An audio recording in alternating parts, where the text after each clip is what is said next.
Ela trabalhou mais de 20 anos naquela casa. Limpou, serviu, calou. Ninguém a via de verdade. Até o dia em que o milionário perdeu tudo, e a única pessoa capaz de salvar o que restava era exatamente aquela mulher que todos haviam ignorado. O que ela guardava numa lata de biscoito enferrujada embaixo da cama estava prestes a chocar um tribunal inteiro. Dona Rosa tinha o hábito de chegar antes de todo mundo. Sempre foi assim. Enquanto o casarão ainda estava em silêncio, ela já estava na cozinha, com o café passando e a mesa da manhã sendo organizada com aquele cuidado de quem faz a mesma coisa há tanto tempo que nem precisa mais pensar. Mais de 20 anos dentro daquela casa.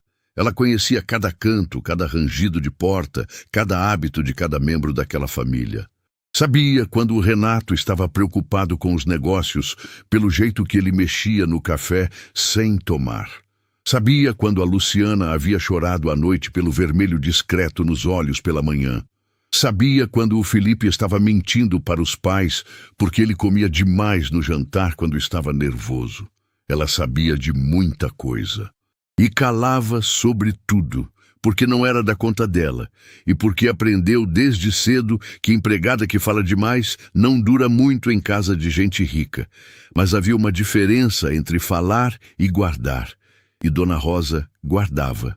Naquela noite, a última que passou dentro do casarão antes de tudo mudar, ela estava recolhendo as xícaras da sala quando ouviu a voz de Luciana no escritório. A porta estava entornada. Ela não parou para ouvir de propósito, mas o que chegou aos seus ouvidos fez o passo dela travar no meio do corredor.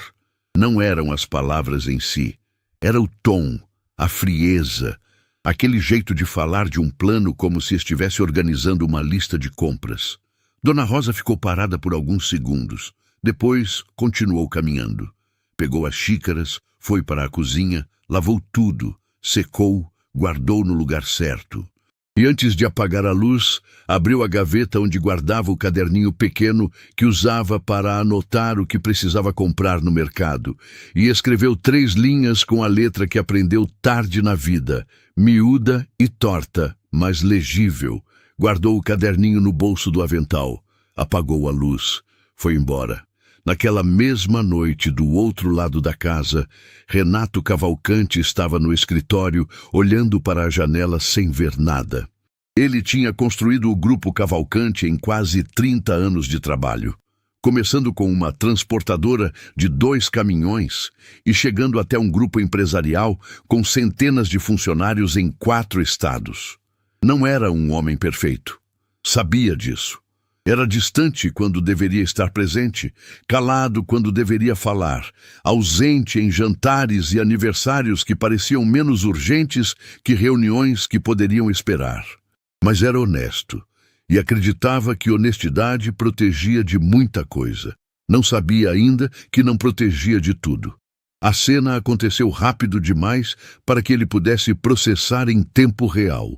Luciana entrou na sala com uma pasta na mão e um advogado que Renato nunca havia visto do lado dela.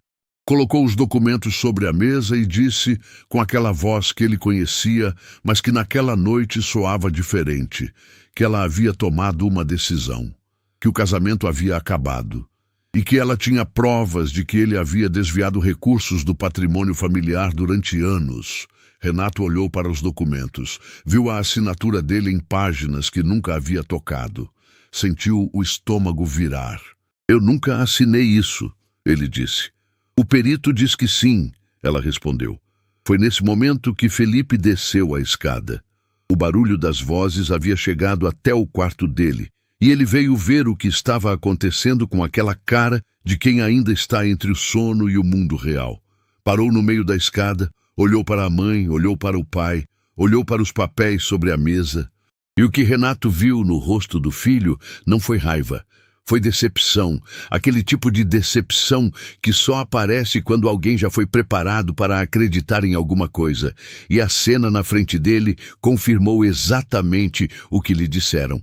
Renato percebeu naquele segundo que a conversa com o filho havia acontecido antes, que ele era o último a saber. Outros 2 homens entraram pela porta dos fundos com documentos judiciais, contas bloqueadas por ordem judicial, acesso ao escritório central suspenso, bens em processo de avaliação.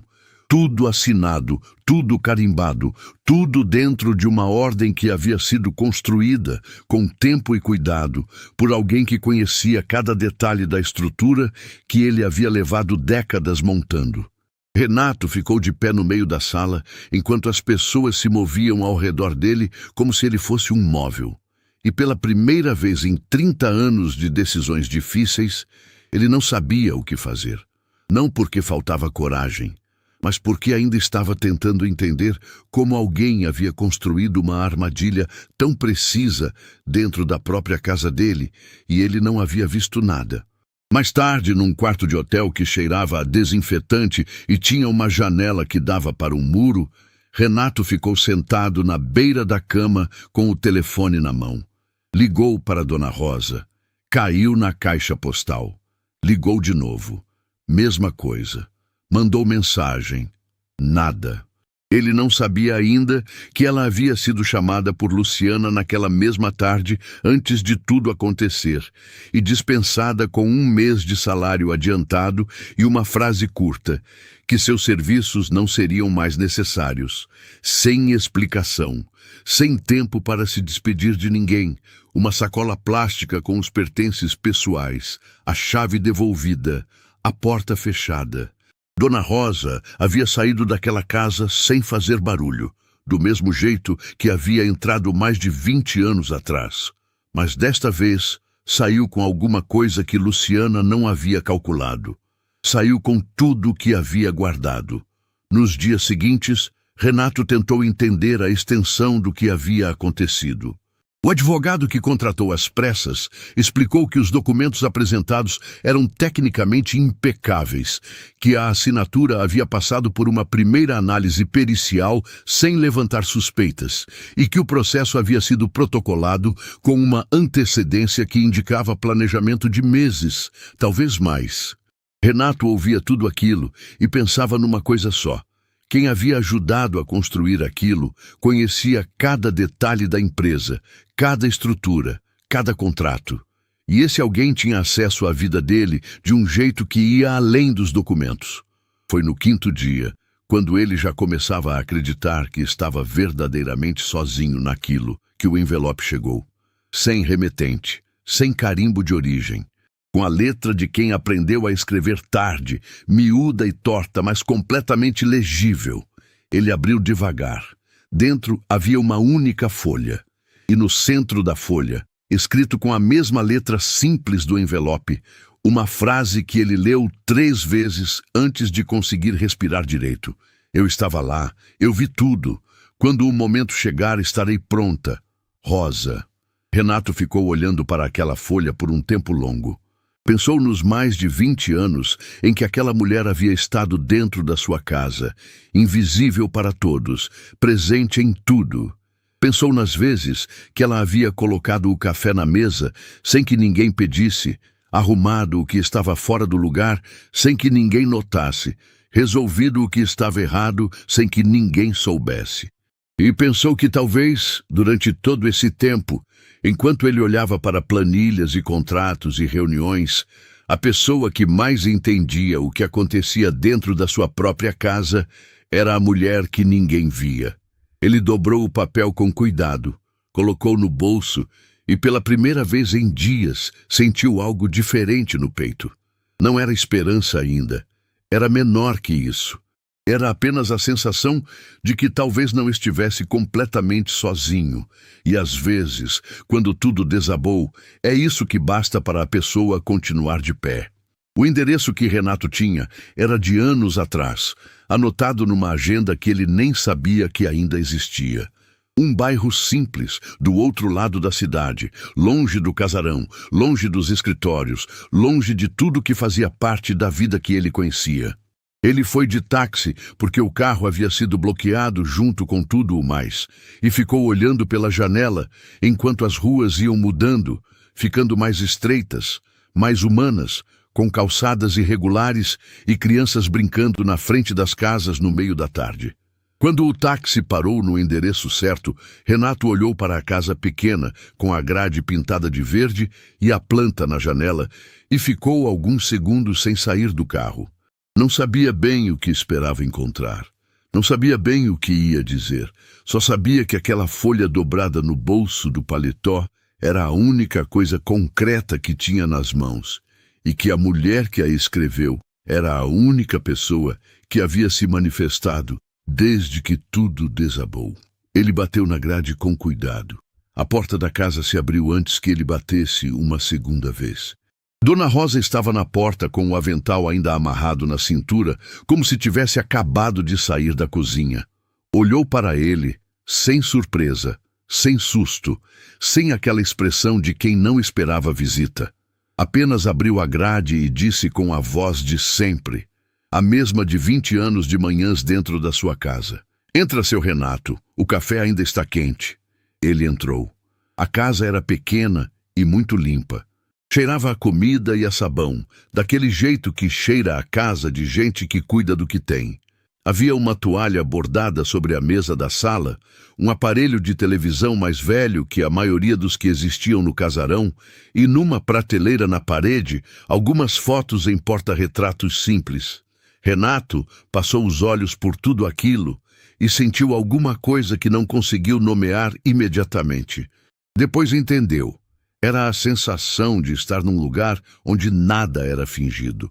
Dona Rosa colocou 2 xícaras sobre a mesa e serviu o café sem perguntar se ele queria. Era assim que ela sempre havia feito. Alguns hábitos não mudam com o endereço. "Como a senhora sabia que eu viria?" ele perguntou. Ela sentou na cadeira do outro lado da mesa, colocou as mãos sobre a toalha bordada e respondeu com aquela calma de quem já pensou muito antes de falar. "Porque eu te conheço há mais de 20 anos, seu Renato. E porque quando um homem não tem mais nada, ele vai atrás do que ainda sobrou." Renato não respondeu. Olhou para o café. Foi aí que ela começou a falar. Não começou pelo final. Começou do começo, da forma como as pessoas que viveram as coisas de verdade costumam contar, sem pressa, sem pular etapas, sem perder nenhum detalhe que parecesse pequeno, mas que na verdade não era. Renato ouviu em silêncio enquanto ela descrevia o que havia sido a vida dela dentro daquela casa ao longo de todos aqueles anos. Não a vida que todo mundo via, de alguém que limpava e cozinhava e servia, mas a vida que acontecia nos cantos, nos corredores, nas horas em que os outros achavam que estavam sozinhos. Dona Rosa era invisível para quase todo mundo que entrava naquela casa. Advogados, sócios, amigos, ninguém a olhava de verdade. E é exatamente isso que acontece com quem é invisível. As pessoas esquecem que ela está lá. Falam o que não falariam. Fazem o que guardariam com muito mais cuidado se soubessem que havia alguém prestando atenção. Ela contou que havia notado a mudança em Luciana alguns meses antes de tudo acontecer. Não uma mudança grande. Era sutil, o jeito que ela desligava o telefone rápido quando Dona Rosa entrava no cômodo. A pasta que sumiu da estante e nunca voltou. As noites em que a luz do escritório ficava acesa até tarde.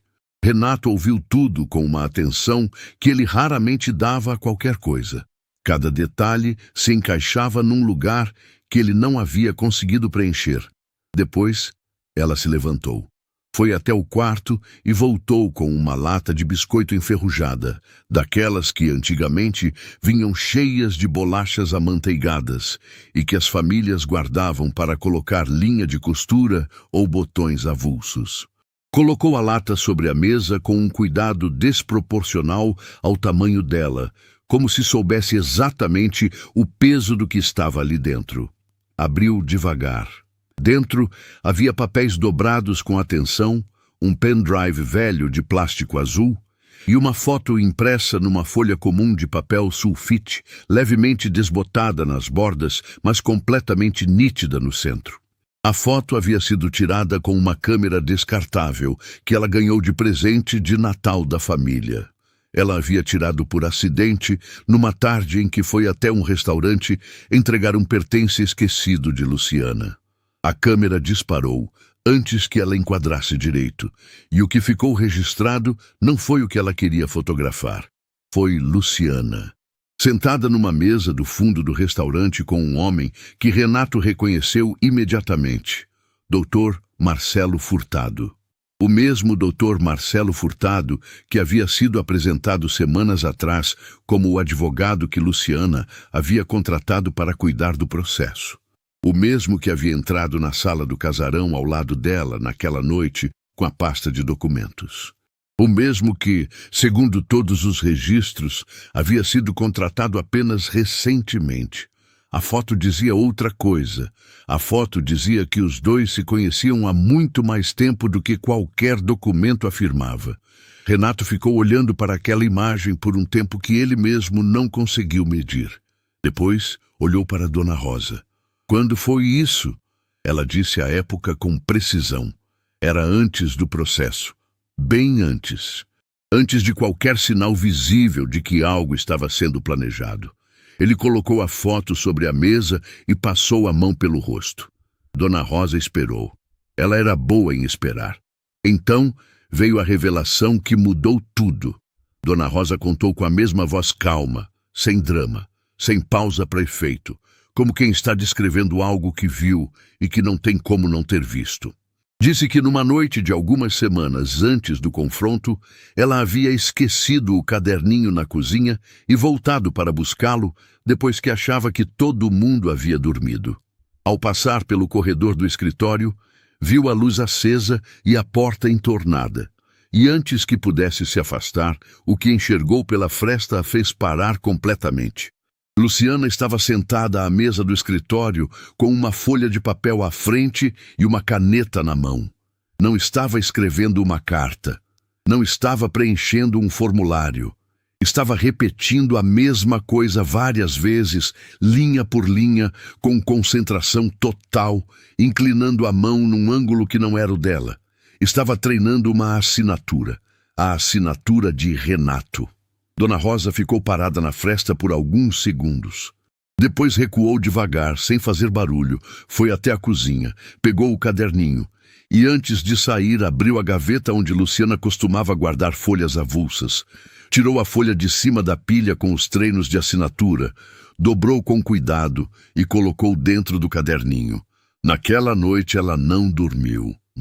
Ficou deitada ao lado de seu Antônio, olhando para o teto, sem entender completamente o que havia visto, mas sabendo, com aquela certeza que não precisa de explicação, que aquilo era importante, que um dia aquilo ia importar para alguém.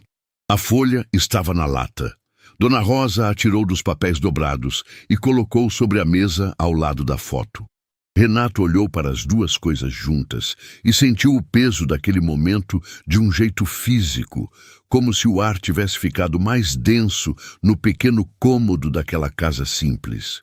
Ela olhou para ele e disse com aquela voz que nunca havia precisado de volume para ser ouvida. Eu não sabia o nome do que vi, seu Renato, mas eu sabia que era errado, e errado eu não jogo fora. Renato ficou em silêncio por um tempo longo. Lá fora, do outro lado da grade pintada de verde, a rua continuava com as crianças e as calçadas irregulares e tudo aquilo que existia completamente alheio ao que estava acontecendo dentro daquela casa pequena e muito limpa. Ele pensou em tudo que havia construído, em tudo que havia perdido. E pensou que a pessoa sentada do outro lado da mesa havia guardado, sem saber exatamente para quê, as únicas coisas que podiam mudar o rumo de tudo. Não um advogado, não um sócio, não alguém com diploma ou cargo ou influência. A mulher que ninguém via. Renato saiu da casa de Dona Rosa com a lata de biscoito debaixo do braço e a cabeça cheia de coisas que ainda precisava processar. Ela havia insistido para que ele levasse. Disse que dentro da sua casa não era o lugar mais seguro para guardar aquilo, e que ele precisava de uma advogada de verdade, olhando para aquele material antes de qualquer outra coisa. Ele concordou sem argumentar. Era a primeira decisão que tomava com alguma clareza desde que tudo havia desabado. No caminho de volta, sentado no banco traseiro do táxi, ele ficou olhando para a lata no colo e pensou em algo que havia ignorado nos dias anteriores.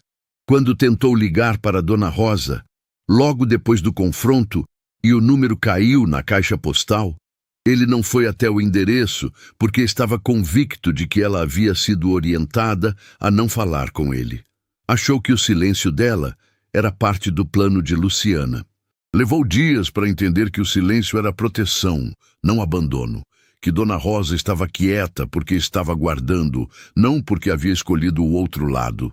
Essa diferença pesou nele de um jeito que ele não esperava. A doutora Cristina Lago tinha um escritório pequeno, num edifício comercial sem nenhuma ostentação, e foi exatamente isso que Renato procurou quando precisou de alguém em quem confiar. Não queria o tipo de advogada que aparecia nas revistas. Queria alguém que trabalhasse de verdade. Uma colega havia dado o nome com uma única observação, que ela era o tipo de profissional que lia cada linha de cada documento antes de dizer qualquer coisa. Ela leu tudo em silêncio. A foto, a folha com os treinos de assinatura, as anotações do caderninho que Dona Rosa havia deixado junto com o restante do material. Renato ficou sentado do outro lado da mesa sem falar, deixando ela terminar. Quando a doutora Cristina levantou os olhos, a expressão dela era de alguém que acabou de entender a dimensão de algo maior do que esperava. O caderninho é ouro, ela disse. Datas, descrições, sequência de eventos. Ela anotou coisas que nenhum advogado teria pensado em registrar, porque nenhum advogado estava lá, só ela. Renato olhou para o caderninho sobre a mesa. Lembrou de Dona Rosa descrevendo como havia começado a anotar coisas sem um motivo claro, apenas porque algo dentro dela dizia que devia. A última anotação, feita naquela noite antes de sair, era a descrição da cena no escritório. A roupa de Luciana, a caneta, o ângulo da mão. 3 linhas curtas, com a letra miúda e torta, mas com uma precisão de detalhes que qualquer testemunha treinada teria dificuldade em superar. E o pendrive? Renato perguntou. Doutora Cristina conectou o dispositivo no computador e ficou alguns segundos em silêncio, olhando para a tela. Depois virou o monitor para ele. Eram fotos. Dezenas delas, tiradas ao longo de meses com o celular velho de Dona Rosa, sem qualidade profissional, algumas tortas, outras mal enquadradas, mas o conteúdo era inconfundível. Documentos sobre a mesa do escritório em noites de trabalho. Rostos de pessoas que entravam e saíam da casa em horários que não constavam em nenhuma agenda oficial. E numa das fotos, parcialmente visível sobre a mesa de Luciana, um papel com um cabeçalho que doutora Cristina ampliou na tela e ficou olhando por alguns segundos antes de falar. Ela fotografou sem saber o que estava fotografando. Ela disse baixinho, mas fotografou a coisa certa. O cabeçalho era do escritório de Dr. Marcelo Furtado. A data visível no canto do documento era anterior ao processo em mais de 8 meses. Renato ficou em silêncio. Dona Rosa havia guardado aquilo num pendrive velho de plástico azul, sem saber exatamente o que tinha. Havia colocado na lata de biscoito junto com o resto, sem fazer cerimônia. E o que estava ali dentro era a prova de que o plano havia começado muito antes do que qualquer pessoa poderia alegar ser uma decisão repentina de fim de casamento. Doutora. Cristina fechou o computador e olhou para ele com aquela objetividade de quem já processou o que precisa processar. Renato, com isso aqui eu consigo trabalhar, mas preciso que você entenda uma coisa. Eles vão vir atrás dela. Ele entendeu antes que ela terminasse a frase. Foram 2 dias. Seu Antônio foi o primeiro a perceber. Era de manhã cedo. Ele havia saído para comprar pão na padaria da esquina, como fazia todos os dias. E na volta, notou um carro parado do outro lado da rua, com o motor desligado e ninguém dentro que ele reconhecesse. Ficou olhando por alguns segundos. O carro estava num lugar estranho para quem fosse de visita ou de passagem. Entrou em casa sem correr, mas com aquele aperto no peito de quem entende o que viu, mesmo sem querer entender. Contou para Dona Rosa enquanto ela preparava o almoço. Ela o viu com a colher parada sobre a panela, sem se virar. Depois colocou a colher na borda, tampou a panela e disse com uma calma que custou mais do que aparentava: "Deixa o carro lá, Antônio. Carro parado não faz nada." Mas naquela tarde o telefone tocou. Número desconhecido. Dona Rosa atendeu porque sempre atendia. A voz do outro lado era de homem, tranquila demais para ser natural. E disse apenas que ela deveria pensar com cuidado antes de se envolver em assuntos que não eram dela. Que pessoas simples que se metiam em brigas de gente grande raramente saíam bem. Que ainda dava tempo de dar um passo atrás. Ela desligou sem responder. Seu Antônio estava na sala e viu a expressão dela quando voltou. Não perguntou o que havia sido dito.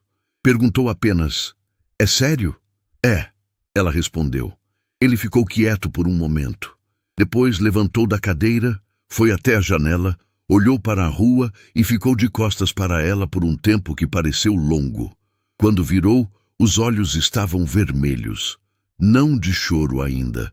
Da contenção de quem está segurando uma coisa pesada e não quer deixar cair na frente de quem ama. "Rosa", ele disse com aquela voz baixa que ela conhecia de décadas. "A gente é velho. A gente não tem advogado, não tem dinheiro sobrando, não tem ninguém poderoso para ligar. Se isso virar problema de verdade, o que a gente vai fazer?" Ela foi até ele, ficou parada ao lado dele, olhando para a mesma rua. "A gente vai fazer o que sempre fez, Antônio, o que é certo. Certo não paga advogado." "Não, mas errado não deixa dormir." Ele não respondeu, e o silêncio entre os dois não era de discordância. Era de um homem que amava demais a mulher ao lado para não ter medo por ela. 2 dias depois, Luciana apareceu, sem carro na frente, sem assessor. Chegou a pé, bem vestida como sempre, com um envelope na mão e uma expressão que tentava parecer razoável. Dona Rosa a viu pela janela antes de ela bater e ficou parada por um segundo. Depois, abriu a porta. Elas ficaram uma de frente para a outra na entrada da casa pequena, e havia algo estranho naquele encontro. 2 mulheres que haviam dividido o mesmo teto por mais de 20 anos, que se conheciam de um jeito silencioso e profundo, agora em lados opostos de uma linha que nenhuma das duas havia escolhido cruzar sozinha. Luciana entrou sem ser convidada. Sentou na cadeira onde Renato havia sentado dias antes. Colocou o envelope sobre a toalha bordada e começou a falar com aquela voz que Dona Rosa havia ouvido por anos, dando ordens, fazendo planos, organizando a vida da casa. Disse que entendia a lealdade de Dona Rosa por Renato.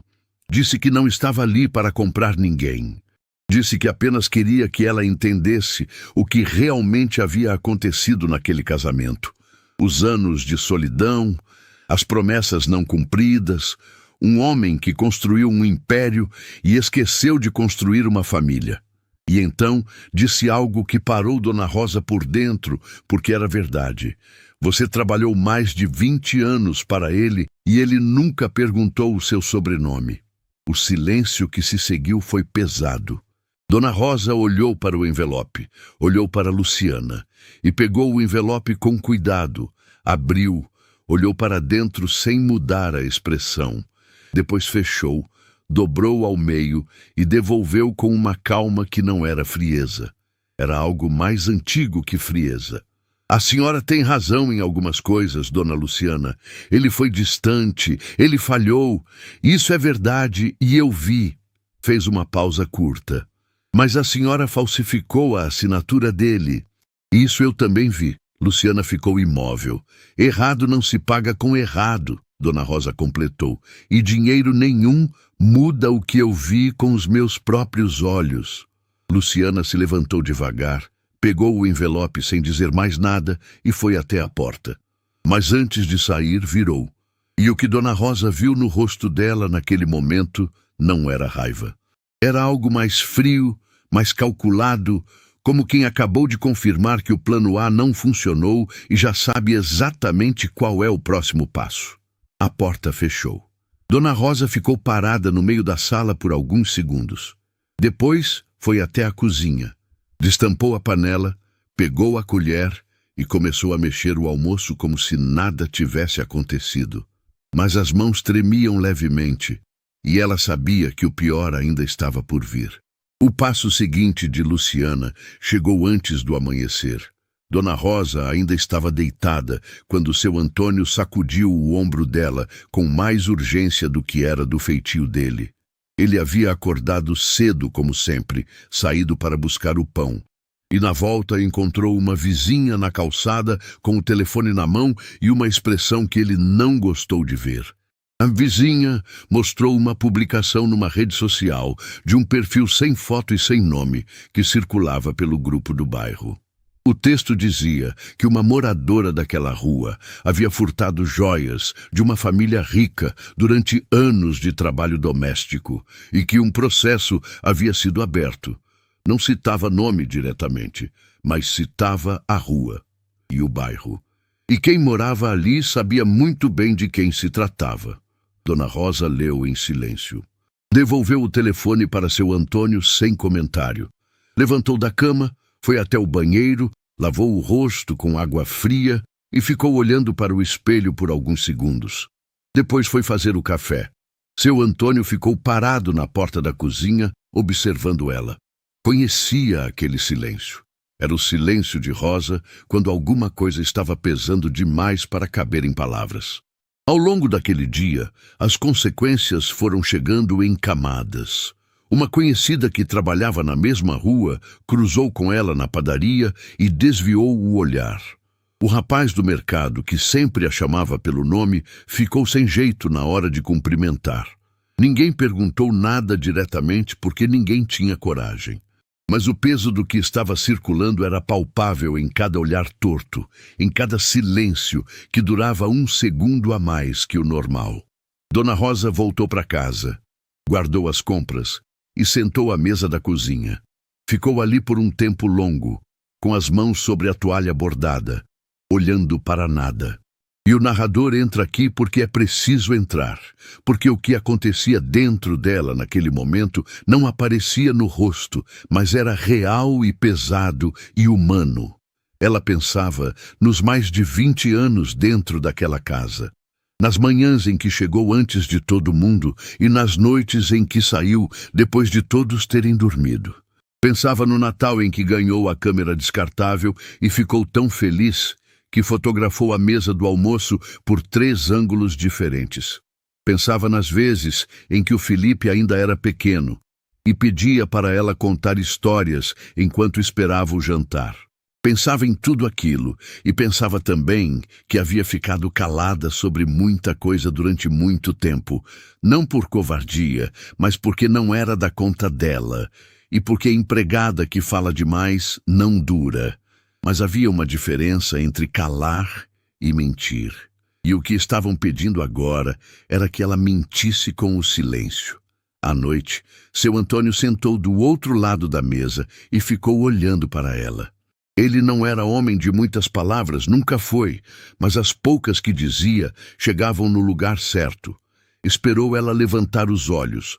Quando ela levantou, ele disse com aquela voz baixa de sempre: "Eles fizeram isso para te enfraquecer, Rosa, para quando você chegar lá, todo mundo já ter ouvido uma versão antes da sua." Ela assentiu.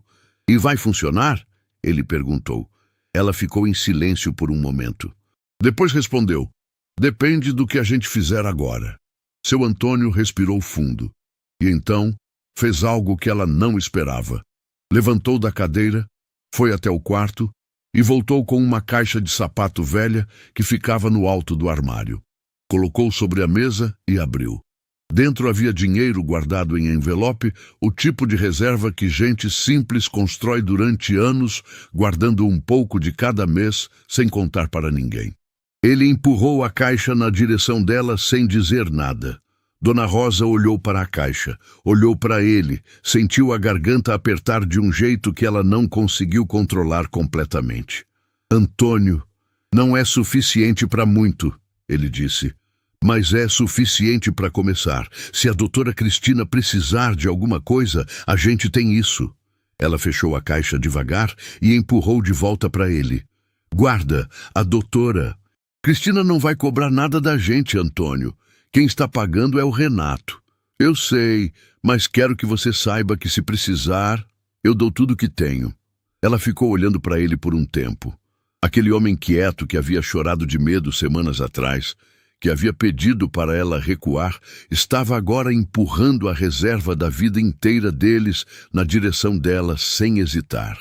Não porque havia mudado de opinião sobre o risco, mas porque havia decidido que o medo não ia mandar nele. Ela colocou a mão sobre a mão dele e não disse nada. Não precisava. Na manhã seguinte, doutora Cristina ligou com uma notícia. A queixa formal havia sido protocolada, furto de joias, como Luciana havia ameaçado com os olhos naquela tarde. Mas havia um problema para quem a havia apresentado. Não existia nenhuma prova, nenhum registro de inventário das joias, nenhuma nota fiscal, nenhuma testemunha que pudesse confirmar o que quer que fosse. Era uma queixa construída sobre palavras, e palavras sem evidência não sustentam processo nenhum. Vou derrubar isso em menos de 2 dias, doutora Cristina disse. Mas o estrago no bairro já está feito e eles sabem disso. Era esse o objetivo real. Dona Rosa ouviu, agradeceu e desligou. Ficou com o telefone na mão por alguns segundos. Depois foi até o quarto, abriu a gaveta da cômoda, tirou o uniforme que usava para trabalhar, o mesmo de sempre, e colocou sobre a cama. Pegou o ferro de passar, montou a tábua na sala e passou cada dobra com aquele cuidado específico de quem sabe que o que veste não é só roupa, é a única armadura que tem. Seu Antônio apareceu na porta da sala e ficou observando ela passar o uniforme sem dizer nada. Depois perguntou com a voz levemente diferente. É amanhã? É amanhã. Ela confirmou sem parar de passar. Ele ficou quieto por um momento. Depois entrou na sala, foi até ela e, sem pedir licença nem anunciar, pegou o ferro da mão dela com gentileza. Deixa eu terminar. Dona Rosa olhou para ele.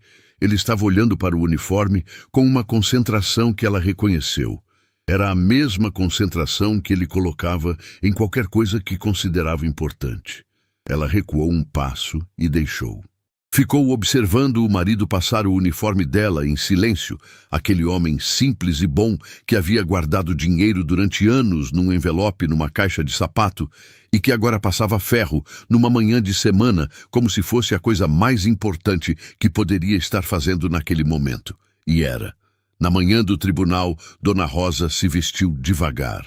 Seu Antônio estava na cozinha fazendo café. O mesmo de sempre, no mesmo horário de sempre, como se aquele fosse um dia qualquer. Quando ela entrou na cozinha já pronta, ele a olhou por alguns segundos sem falar. Então se levantou, pegou o envelope de documentos que estava sobre a geladeira e colocou nas mãos dela com cuidado, como quem entrega algo precioso. Ela pegou. Ele segurou as mãos dela por um segundo, apenas um segundo, sem dizer nada. Ela entendeu tudo. Dona Rosa saiu de casa sozinha, sem advogado ao lado, sem assessor, sem ninguém. Pegou o ônibus como fazia todos os dias quando trabalhava no casarão, olhou pela janela enquanto a cidade passava e não ensaiou nada. Não havia nada para ensaiar. Ela só ia dizer o que havia visto, do jeito que havia visto, com as palavras que tinha. Quando entrou no tribunal e caminhou até a frente da sala, com o uniforme passado a ferro e o envelope de documentos no braço, a sala inteira parou. Não porque ela fosse imponente, não porque fizesse barulho, mas porque havia algo na forma como ela andava, aquela calma de quem não tem nada a esconder e sabe disso, que era impossível de ignorar. Ela levantou a mão direita para jurar. E a sala inteira ficou em silêncio. A juíza doutora Vera Sampaio se inclinou levemente para a frente. Dr. Marcelo Furtado perdeu o controle da expressão por uma fração de segundo. E Felipe, sentado do lado oposto da sala, olhou para aquela mulher de uniforme e depois olhou para o pai pela primeira vez em meses. Foi então que Dr. Marcelo se levantou e declarou, com a voz de quem está acostumado a vencer usando palavras, que a testemunha não tinha escolaridade suficiente para compreender documentos de natureza jurídica e que o depoimento dela não deveria ser considerado pelo tribunal. A sala esperou. A juíza doutora Vera Sampaio olhou para ele por alguns segundos que pareceram muito mais longos do que eram. E quando abriu a boca, o que saiu não era o que Dr. Marcelo esperava ouvir.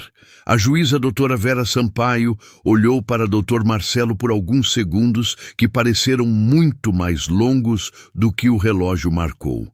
Depois disse com uma voz que não tinha pressa nem raiva. Tinha peso.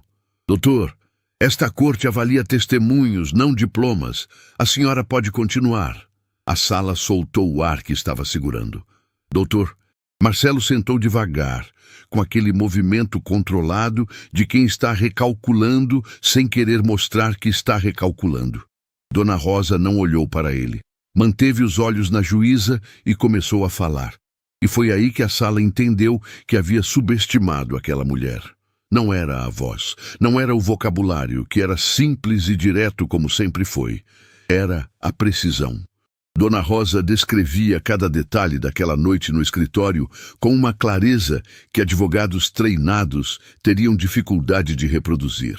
A posição da mesa, a caneta específica, mais grossa que as outras, que Luciana havia separado do porta-canetas antes de começar. O ângulo em que inclinava o pulso, a pilha de folhas à esquerda, todas com a mesma assinatura repetida em linhas, como exercício de caligrafia. O horário aproximado, confirmado pelo programa de televisão que ela havia ouvido da cozinha antes de ir buscar o caderninho. Cada detalhe chegava com o seguinte sem intervalo, sem hesitação, sem aquele olhar perdido de quem está tentando lembrar. Porque ela não estava tentando lembrar. Ela sabia, tinha visto. E o que os olhos de Dona Rosa registravam ficava guardado de um jeito que nenhum treinamento produzia. Do lado oposto da sala, Felipe estava sentado com os cotovelos nos joelhos e o olhar fixo no chão. Ele havia chegado ao tribunal naquele dia, ainda carregando o peso de meses de uma narrativa construída peça por peça pela mãe. Um pai ausente, um casamento destruído por negligência, documentos que provavam desvios. Tinha acreditado porque partes da história faziam sentido, porque a ausência do pai era real. Porque quando alguém que você ama conta uma história com detalhes suficientes, a mente preenche o resto sem pedir permissão. Mas enquanto ouvia Dona Rosa falar, algo foi rachando por dentro. Não era a voz dela que rachava, era o reconhecimento. Felipe conhecia aquela mulher desde que era pequeno. Conhecia o jeito dela de entrar no quarto para arrumar a cama sem fazer barulho. Conhecia o cheiro do café que ela deixava pronto antes de todo mundo acordar. Conhecia as histórias que ela contava enquanto ele esperava o jantar, quando ainda era criança, e o pai estava em reunião e a mãe estava ao telefone, e Dona Rosa era a única pessoa presente de verdade. E ele sabia, com aquela certeza que não precisa de prova, que Dona Rosa não mentia. Nunca havia mentido. Em 20 anos dentro daquela casa, ele nunca havia visto aquela mulher dizer uma coisa que não fosse verdade. A rachadura foi crescendo. Dona Rosa entregou o envelope à juíza, a folha com os treinos de assinatura, a foto do restaurante. E então tirou da bolsa o caderninho de capa dura gasta e colocou sobre a mesa com o mesmo cuidado com que havia colocado a lata de biscoito na mesa da sua cozinha dias atrás. Anotei o que vi aqui dentro, ela disse para a juíza, com a minha letra, do jeito que sei escrever. Não é bonito, mas é verdadeiro. Dr. Marcelo se levantou com uma objeção. A juíza derrubou sem tirar os olhos do caderninho.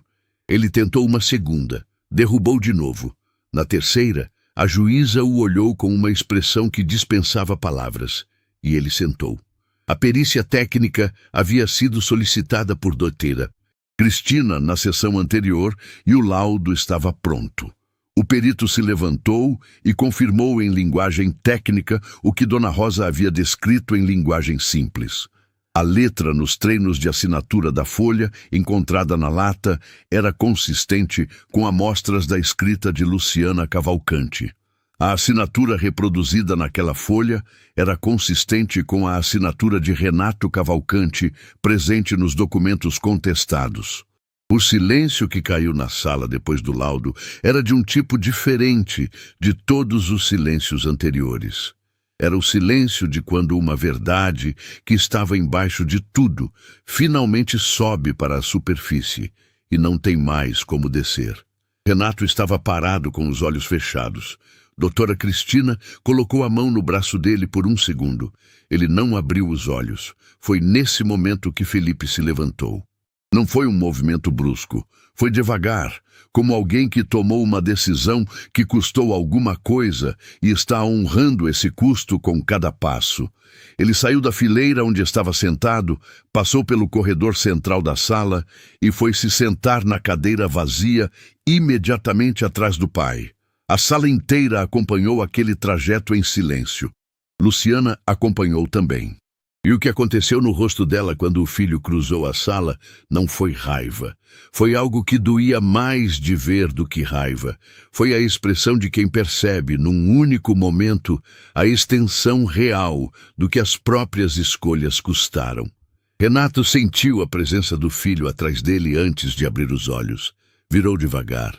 Felipe estava sentado com os olhos vermelhos e a mandíbula travada daquele jeito de quem está segurando muita coisa ao mesmo tempo.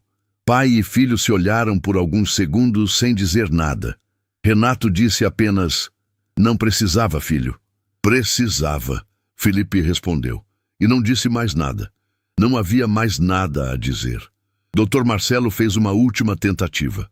Pediu a palavra e apresentou um argumento técnico sobre a cadeia de custódia dos documentos, questionando como uma empregada doméstica havia tido acesso a material do escritório particular.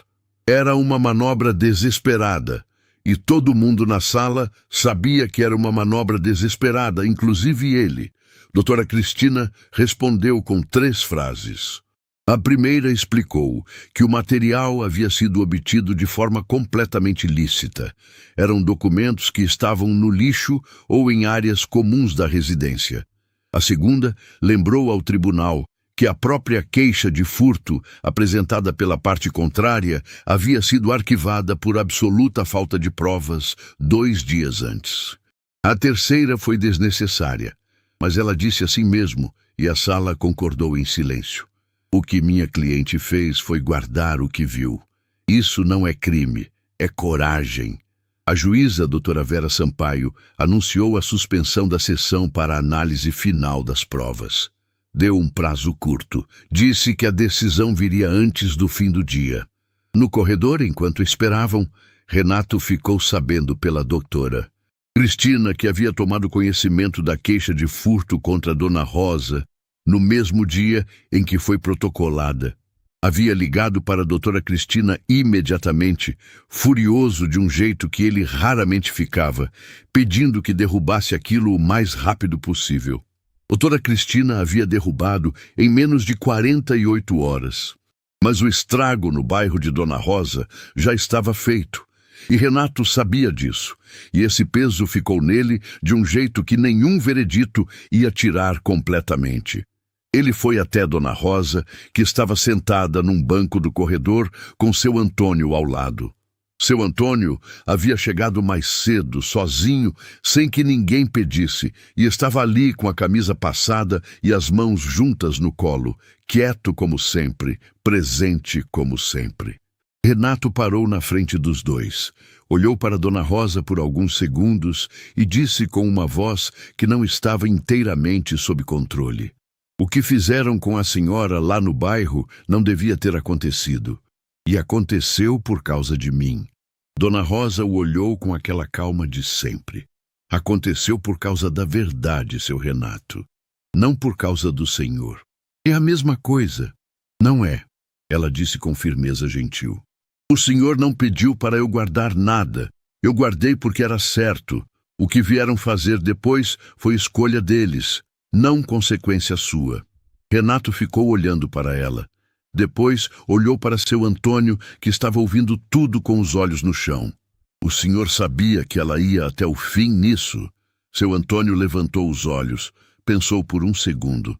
Eu sabia que ela ia fazer o que era certo, ele disse. Que ia até o fim. Eu torci para que fosse junto. A sessão foi retomada antes do fim da tarde. A sala voltou a lotar. A juíza doutora Vera Sampaio entrou com uma expressão fechada que não entregava nada, e o silêncio que tomou o tribunal era diferente de todos os outros. Era o silêncio de quando uma história está prestes a ser encerrada. Antes de anunciar qualquer decisão, ela fez algo que ninguém esperava. Olhou diretamente para Dona Rosa e disse com a voz pausada de quem escolhe cada palavra: Esta corte reconhece que a verdade, neste caso, chegou de quem ninguém esperava. E que coragem não tem diploma. A sala murmurou. Dona Rosa não disse nada.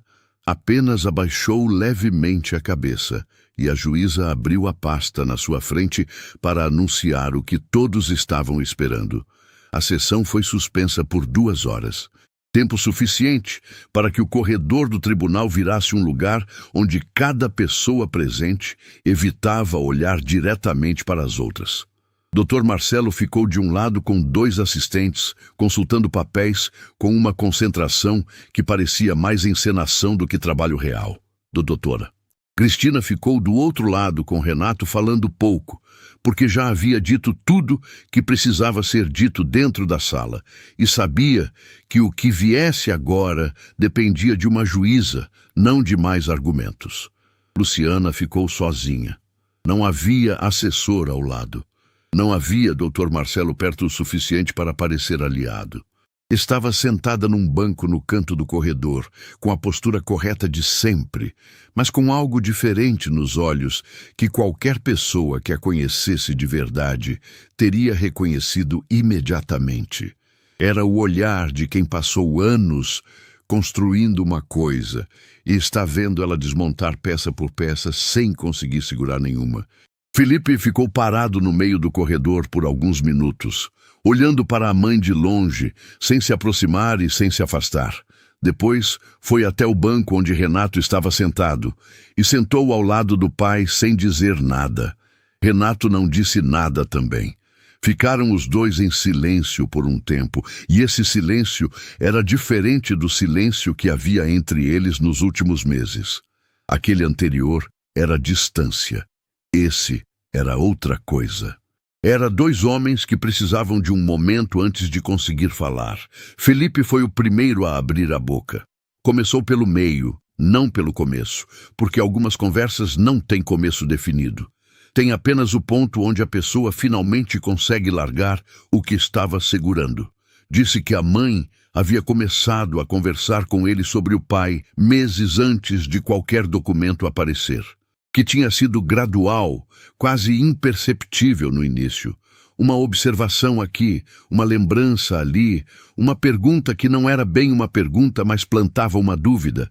Disse que não havia percebido o que estava acontecendo, porque quando alguém que você ama faz isso devagar o suficiente, parece que as conclusões são suas, não de quem as colocou lá. Ela não mentiu em tudo, Felipe disse, olhando para o chão. Você era ausente, isso era verdade. Era, Renato confirmou sem hesitar. Jantares que você não aparecia, eventos da escola que você mandava desculpa em cima da hora. Felipe parou por um segundo. Eu cresci achando que trabalho era mais importante que eu. Renato ficou em silêncio, não porque não tinha resposta, mas porque a resposta certa não era uma defesa. Era um reconhecimento, e reconhecimento leva 1 segundo a mais para sair. Você não era mais importante que o trabalho, ele disse por fim, com uma voz que estava custando. Você era o motivo do trabalho. Eu errei em nunca ter deixado isso claro. E esse erro é meu, não seu. Felipe não respondeu imediatamente. Ficou com aquela frase no ar por alguns segundos, como alguém que recebe algo que esperou muito tempo e precisa de um instante para acreditar que chegou. Mas falsificar documentos não conserta a ausência, Felipe disse. Não conserta nada. Renato concordou. O silêncio voltou. Mas era um silêncio diferente de novo. Desta vez, tinha algo de alívio misturado, aquele tipo específico de alívio que só aparece quando uma verdade que estava represada finalmente passa. Foi então que Luciana se levantou do banco no canto e caminhou na direção dos dois. Ela parou a uma distância respeitosa, como alguém que não tem certeza se vai ser recebida. Olhou para Felipe primeiro, depois para Renato. Havia algo no rosto dela, que não era o rosto que ela havia apresentado nos últimos meses. Não era a mulher calculista dos documentos e das manobras. Era um rosto mais antigo que esse. O rosto de alguém que está carregando uma coisa pesada há tempo demais e está começando a sentir o peso de verdade. "Posso falar com você?" ela perguntou para Renato. A voz saiu diferente do que provavelmente pretendia, menos firme.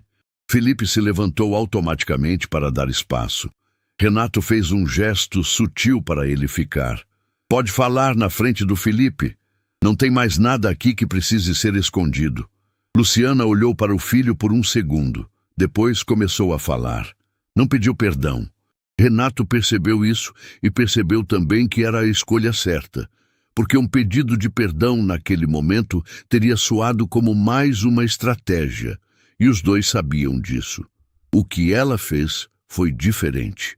Contou, com uma honestidade que custava visivelmente a cada frase, ela contou de onde havia vindo aquilo tudo.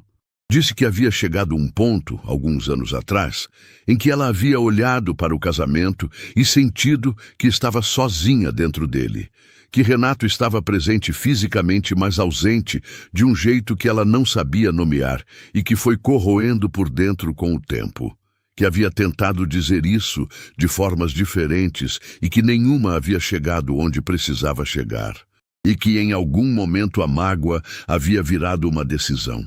A decisão de que se ia ficar sozinha de qualquer jeito, que fosse com o que era dela por direito. "Não estou dizendo que foi certo", ela disse. "Estou dizendo de onde veio." Renato a ouviu até o fim. Depois ficou em silêncio por um momento longo. Quando falou, a voz estava cansada de um jeito honesto, sem drama. "Eu falhei com você, Luciana. Isso é verdade e eu vivo com isso. Mas o que você fez não conserta o que eu errei. Só adicionou mais errado em cima." Ela assentiu levemente. Era o mínimo que podia fazer. E ela sabia que era o mínimo. "O que vai acontecer agora vai acontecer", Renato completou. "Mas espero que depois disso tudo você consiga encontrar alguma paz. De verdade. Não a paz de ter ganho alguma coisa. A outra." Luciana ficou olhando para ele por alguns segundos. Depois olhou para Felipe, e o que passou entre mãe e filho naquele olhar era uma conversa inteira que nenhum dos dois estava pronto para ter naquele corredor, mas que os dois sabiam que ia precisar acontecer em algum momento. Ela voltou para o banco no canto, sem dizer mais nada. Felipe ficou parado, olhando para o chão, processando. Renato colocou a mão no ombro do filho por um segundo e depois tirou, porque Felipe precisava de espaço para sentir o que estava sentindo sem ser apressado. Do outro lado do corredor, Dona Rosa e seu Antônio estavam sentados juntos no banco de sempre. Seu Antônio tinha a mão sobre a mão dela, sem movimento, apenas apoiada, da forma como ele fazia quando queria dizer alguma coisa sem usar palavras. Dona Rosa estava olhando para a janela no fim do corredor, por onde entrava uma luz da tarde que iluminava metade do rosto dela com aquela claridade específica do fim de dia. Renato os observou por alguns segundos. Pensou em tudo que aquela mulher havia carregado sem que ninguém pedisse, em tudo que seu Antônio havia enfrentado ao lado dela sem reclamar, na caixa de sapato com o dinheiro guardado que o homem havia empurrado na direção dela, sem hesitar, numa noite de medo. Pensou que havia passado 30 anos construindo um grupo empresarial e que a coisa mais sólida que existia em volta de tudo aquilo não tinha o nome da empresa. Tinha avental. Tinha letra miúda e torta. Tinha uma lata de biscoito enferrujada embaixo de uma cama. A campainha do corredor soou, anunciando o retorno da sessão. Seu Antônio se levantou primeiro e ofereceu a mão para Dona Rosa. Ela pegou, se levantou, ajeitou o uniforme com um gesto breve e prático e caminhou em direção à sala com aquela postura de sempre. Não altiva, não encurvada, simplesmente ereta, simplesmente ela. E Renato, Felipe, doutora Cristina e todos os outros foram entrando atrás daquela mulher simples que havia decidido numa noite de muito tempo atrás que errado ela não jogava fora. A juíza doutora Vera Sampaio estava de volta ao lugar dela. A pasta estava aberta na frente. A sala estava em silêncio absoluto.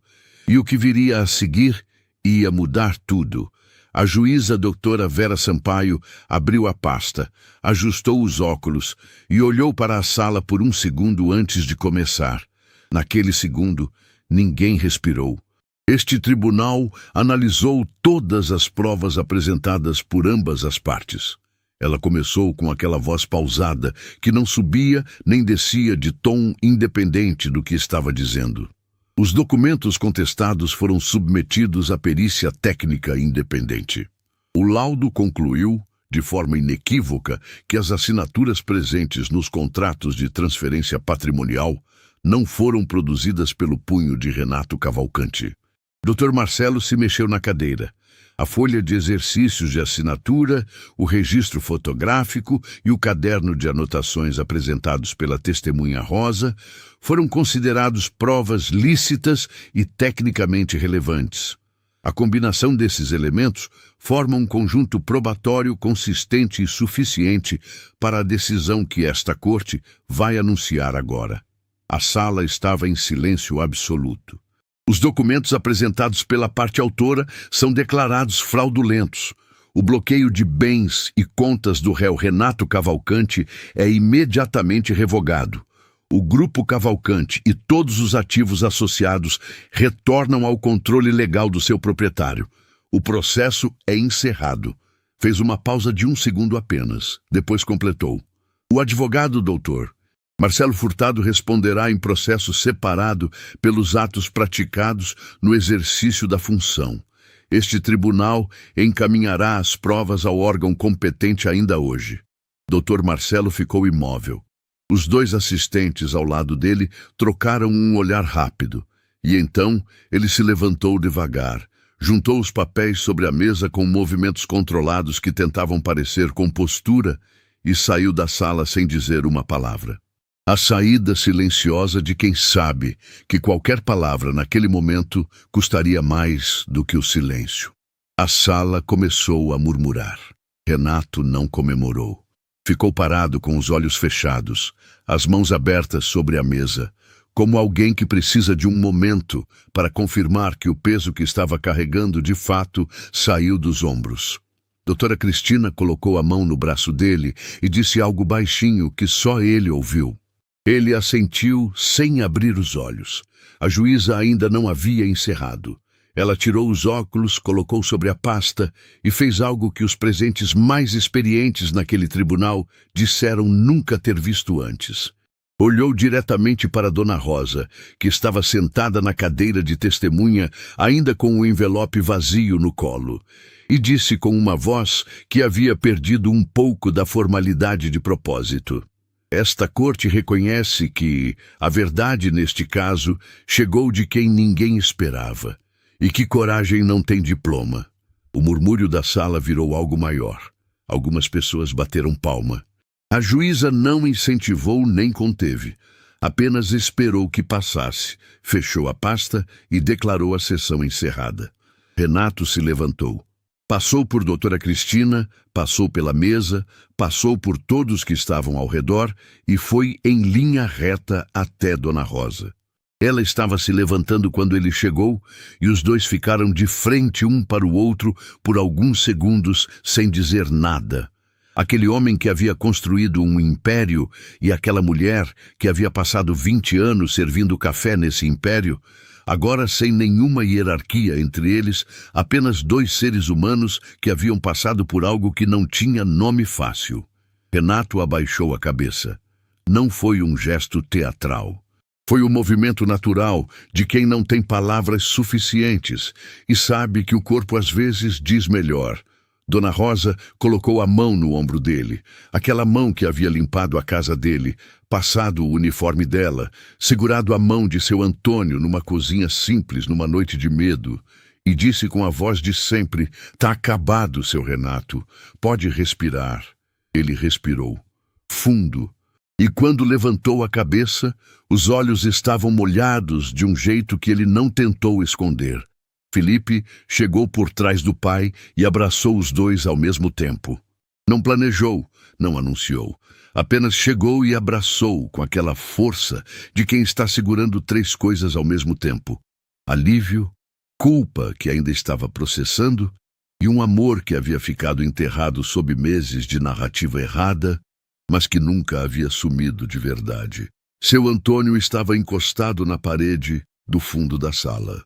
Havia ficado ali desde o início da sessão, quieto como sempre, sem sentar, sem se aproximar, apenas presente. Quando o veredito saiu, ele não comemorou. Quando Renato foi até Dona Rosa, ele não foi junto. Ficou na parede, observando, com aquelas mãos grandes e calejadas cruzadas na frente do corpo, e respirou fundo, de um jeito que só ela, se estivesse olhando, reconheceria como o máximo que aquele homem tinha de celebração interna. Dona Rosa estava olhando e reconheceu. Luciana saiu durante o abraço, não quando o veredito foi anunciado, não quando o doutor. Marcelo saiu. Ficou até ver o filho abraçar o pai e a empregada no meio daquela sala cheia de gente. Ficou até ter certeza de que Felipe estava bem. Então se levantou devagar, pegou a bolsa e caminhou até a saída com aquela postura de sempre, sem correr, sem chamar atenção. Na porta ela parou por um segundo, não se virou, mas parou. E esse segundo foi suficiente para dizer o que não havia como dizer em palavras naquele lugar, que havia algo dentro dela que ainda estava inteiro, mesmo que tudo ao redor estivesse desmontado, e que o que viesse depois dependia de escolhas que ainda não tinham sido feitas. Depois saiu. Felipe a viu sair. Ficou olhando para a porta por alguns segundos depois que ela fechou. Renato também viu. Pai e filho se olharam rapidamente, e no olhar havia o reconhecimento compartilhado de que aquela relação precisaria de tempo, de conversa, de coisas que não cabiam naquele corredor naquele dia, mas que o caminho estava aberto, e que caminho aberto já era mais do que havia alguns meses. Semanas depois, numa manhã de sol forte que esquentava a calçada em frente à sede reformada do Grupo Cavalcante, havia um grupo pequeno de pessoas reunidas na entrada do edifício. Não era uma festa. Não havia discurso preparado. Não havia microfone. Não havia nada que chamasse a atenção de quem passasse na rua. Era apenas gente que havia vivido uma história juntos e que havia sido convidada para um momento simples. Renato ficou de frente para a parede ao lado da entrada principal. Havia uma placa coberta por um pano simples. Ele não fez introdução longa, disse apenas: "Tem uma pessoa sem quem nada disso existiria, e eu não sei fazer melhor do que isso." Puxou o pano. A placa era de metal, sem ornamento, com letras simples gravadas fundo no material. Rosa, porque sem ela, nada disso existiria. Dona Rosa ficou olhando para a placa por um tempo que pareceu longo para todo mundo, menos para ela. Depois virou para Renato com aquela expressão que era meio repreensão e meio outra coisa que não tinha nome. "Para que isso, seu Renato? Eu só fiz o que era certo." "É exatamente por isso," ele respondeu. Ela olhou de novo para a placa. Para o próprio nome gravado em metal, na entrada de um edifício que havia sido salvo por uma lata de biscoito enferrujada e um caderninho de capa gasta. E então, Aconteceu alguma coisa no rosto dela que as pessoas presentes levaram um tempo para identificar, porque não era orgulho, não era emoção no sentido convencional, era satisfação. Aquele tipo específico de satisfação de quem fez a coisa certa sem saber que ia dar certo. E deu. Seu Antônio estava ao lado dela. Ficou olhando para a placa com o nome da mulher da vida dele gravado em metal por alguns segundos. Depois, sem que ninguém pedisse, sem que ninguém esperasse, sem nenhum gesto anunciado, levantou a mão e tirou o chapéu. E ficou assim, quieto, com o chapéu no peito e os olhos na placa, daquele jeito simples de homem simples que não precisa de palavra para dizer tudo. Ninguém falou nada por alguns segundos, porque algumas coisas não precisam de comentário, precisam apenas de silêncio suficiente para serem sentidas. E foi assim que terminou a história de uma mulher que ninguém via, de um homem que perdeu tudo e precisou da pessoa mais improvável para encontrar o caminho de volta, e de um chapéu tirado em silêncio na frente de uma placa simples, que valeu mais que qualquer coisa que o dinheiro poderia ter comprado. A verdade não precisa de poder para vencer. Precisa de alguém corajoso o suficiente para não jogar fora o que é certo.